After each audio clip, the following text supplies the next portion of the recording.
What's up guys, welcome back to another video. Today we finally have news, and that means that the market conditions today are going to be exceptionally good for trading. And so I'm going to give you the trading setup, and yeah, let's just dive right into it. So far on this year, we are up 7-1, where we have 7 wins and 1 loss. Trade yesterday ended up getting stuck at break even because Trump basically just came out and said, oh, America is great again. And crypto went and reacted super bullishly, which we kind of expected, even though on paper we had red folder news. The fact that, Mr. Trump is speaking means that with one unexpected word, or with, in this case, one unexpected sentence, the market could react completely opposite to what we are seeing on the charts. In fact, it's in point what we had yesterday. If you guys followed me on Twitter, and by the way, feel free to follow me on Twitter if you want to follow along any of my live trades. I posted there absolutely for free. It's not gated behind some signals group or whatever. But what we saw yesterday was that, okay, price initially came back into this order block and started going down, at which point I called the short. And then price eventually came to ping pong back, at which point I've already called that, you should set your stop to break even. And so we got stopped at break even, and then price came all the way up and then all the way down. And this is very typical of a Mr. Trump or like just a president speaking kind of news event, which, like, moral of the story here is that next time you see a red folder news, but then it's, President Trump speaking, take it with a grain of salt. It's not going to behave as though it is a normal red folder news. There is an element of unexpectancy, or, whatever, uncertainty. Yeah, that's the word I'm looking for. That is going to be involved because there is very little control. In fact, we have zero control over what he says, and he could say something out of line and boot, right? The market could react completely the opposite way, even though at the time we were seeing price action play out quite beautifully in the sense that, okay, you came back into that order block and then you get a CISD, and, based on what I updated on Twitter, this would have been the play, but unfortunately it didn't end up playing out, and that is fine. Perfectly fine. You don't have to react. You don't have to chase price. What ended up happening yesterday is just, solid input, but because of something that is in the environment, in this case, the unexpected America is great again statement, we didn't end up getting a good output, which is perfectly fine. What matters is that we continue day in, day out to execute the system correctly, execute the system the way that it's meant to be, and over time, over the long run, we are going to get some pretty solid results. But anyways, let's dive into today's trade setup. And I'm not going to lie, yes, we have news later, but so far, as you'll come to see, there's nothing much happening on the chart right now. And keep in mind that right now we have a daily bias that is bullish, and we have a fair value gap on the daily chart that we are trading back into. So even if we end up taking a long today, just understand that by the time you hit this fair value gap, there is a decent chance where you are going to just drop to the downside. And the reason why I am projecting that, it has two reasons. One is that you have a CISD already on the daily chart towards the downside. Yes, I know this is not good. I get it. But still, we have to trade the chart, or rather, whatever the chart's telling us, rather than, trading what we would like to see in the markets. Secondly, we have this bullish order block, but the problem is that we are very close to these relatively equal lows over here, which means that this is going to be a liquidity point or price until proven otherwise, which means that chances are, with the combination of this bearish change in state of delivery, this order block is probably going to get disrespected and price is going to shoot for those relatively equal lows instead. These relatively equal lows are going to possibly stop, right? Most likely only stopping at $86,400 and probably even slightly lower. So right now, in the event that you return into this fair value gap, chances are you are going to drop. Now, is it going to drop today?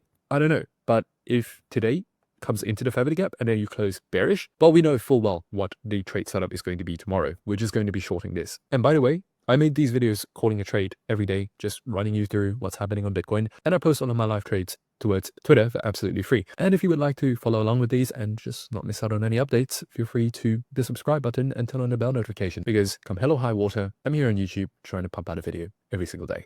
But otherwise, let's get into the lower time frame and show you exactly what I mean when I say that the London, well, so far this day has not been doing anything. Look at this price action, right? No, absolutely nothing's happening, and that means one thing and one thing only. We remain patient until something happens, and something in this case is most likely going to be some sort of pump towards the range high, or the range, or a dump towards the range low. And I'm going to give you kind of the playbook for either one. In the event that you come back to the range low, that's going to be a prime opportunity for you to jump into a long, actually, because that will be in line with the daily bias. And the moment we go down into the 5-minute chart, you'll see that this will be sweeping out the Asia lows and potentially taking out that liquidity, filling in the 1 hourly fair value gap. And then when you come time to the news event, if you get a CISD towards the upside on the 5-minute chart, that is going to be a solid time to take a trade. Now, the news specifically that we're looking at today is going to be 8:30 a.m. and 10 a.m. New York. Now, let me run you through a very common scenario that tends to happen when it comes to these combination of 8:30 and 10 a.m. Because you have a piece of news later on at 10 a.m., there is a likelihood that the real news event, like the true move, is only going to happen closer to 10 a.m. rather than 8:30 a.m. We've seen this play out time and time again. Like, I've been making these early videos and, making a trade call for like more than a year straight. And one thing I can tell you for sure is, as a rule of thumb, that initial kind of 8:30 move, it tends to be a little bit of a false move where, price seems like it's going in your favor, and then it just ends up, stopping you out before the real move happens at 10 a.m. or after 10 a.m. So if I were to give you a recommendation, I would focus on the second news window when it comes to trading today. And that means hopping under the charts an hour before 10 a.m. to the hour after 10 a.m. But it's going to be the window where you are most likely to get some sort of a trade present. Because that news is coming at 10 a.m., it also means that this is more of a late morning type of news event, which also means that whatever's happening on London right now is perfectly normal. There is a good reason why I have just told you all of this spiel, because knowing that we have late news dictates what or how we're going to approach the market today, but also it explains a lot about why the market is so choppy. When you have late morning news, London basically almost does nothing because market participants are expecting volatility to come only closer when you're in, New York late morning. And so because of that, you're seeing the market kind of like wait. And so there are two ways to play this. One, I already explained the first scenario. This is going to be the ideal one, where if you get that CISD towards the upside at in between 9 a.m. to 11 a.m., that is going to be the most ideal setup, because then you will have swept out all of the liquidity and price is going all the way up. Now, even if you just sweep the Asia low, that is already enough. And I do expect that Asia low to be swept at some point during this day, because you have left behind relatively equal lows. Now, the second scenario that is likely to play out is that you break above the Asia high, and then you may tap into this further gap. And the reason for that is because you have a bunch of relatively equal highs over here. And so the intraday target for today is going to be 90,600. Now, if something like this happens before 10 a.m., then I would be very cautious about going into a retracement. Like, for example, as you come up here, you're probably going to leave behind some sort of order block or just some sort of support that, oh yeah, when price comes back into support, this is how it's going to play out. But as previously mentioned, we have a further gap on the daily that is going to act as resistance until proven otherwise. And you have a bunch of relatively equal highs where, if the market were to sweep this level, then there is then a very good reason to just tank the markets, because boom, right? You have liquidity down below. So ideally, we do not want to see price just pumping from this point onwards, because that is going to, play out in scenario B. And if that happens, I'm even going to go so far as to say that we might even start looking for a short. And I know that today has been there is a bit of uncertainty in the way that I'm delivering this. And it's also due to the fact that, we have had zero price action happening. I wish I could make this video later. I'm sure as we get closer to the New York session, we're going to get much more price action play out, and I'm going to be able to make a much better read. But as of right now, this is all we've got to work with. And living in Asia, I can't exactly, make the video later. Case in point, you've seen, it's 5 a.m. in New York, and I'm already dealing with nighttime here. This is going to be the ideal scenario. This is not going to be as ideal, but there is still a possibility where we can go long. Either way though, as much as I hate to say this, because the play for today, I am going to have to update on Twitter purely based on the fact that I do not have enough information on the chart right now. All I can do is prepare you for either one of the scenarios and kind of the pitfalls that you want to look out for.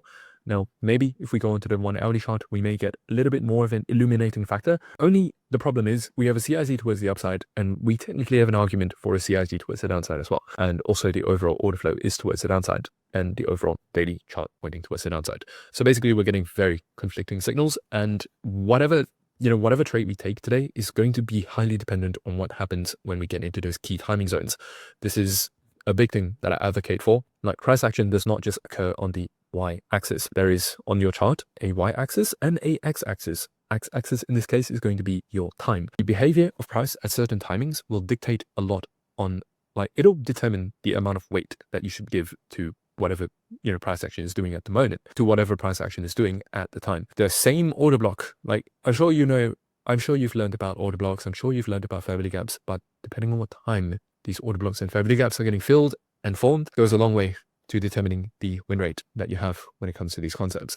So unfortunately, check out my Twitter down below, and I will give you guys a running update as the day goes by, because for now, it's just shopping around. But if I had to give more of a probability, again, I would give 80% weight to this setup right here. Be ideal, very ideal. If we get scenario B, going to be a little bit shaky. We might even end up with a loss. So we want to play it a bit more safe, because yes, there is an argument to be made that as price breaks above this level, you are going to, come into this 1 hourly order block for support, and then you're going to continue it to the upside. But then we are going straight into the daily fair value gap. You see how shaky this is.